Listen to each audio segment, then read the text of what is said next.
தமிழ் எழுத்தின் வடிவமெல்லாம் என் கண்டவாடி தெய்வம் அல்லவா? விளக்கமாக சொல்லும்.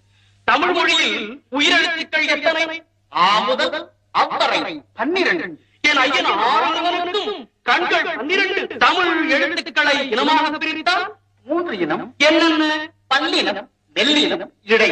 அந்த 3 இனங்களில் 3 எழுத்துக்களை எடுத்துத்தான் என் கந்தவேலுக்கு முருகு என்று பெயரிட்டார்கள். முருகு என்றால் அழகு, இளமை, பெருமை, உயர்வு, முதுமை இல்லாமை, இன்னும் சொல்லிக் கொண்டே இருக்கலாம். ஒரு இனத்திற்கு எத்தனை எழுத்துக்கள்? கச்சடத்தப்பர, நயன நமன, எரள வழல என்று இனத்திற்கு 6 எழுத்துக்களாக பிரித்தார்கள். இனம் ஒன்றுக்கு எழுத்துக்கள் 6.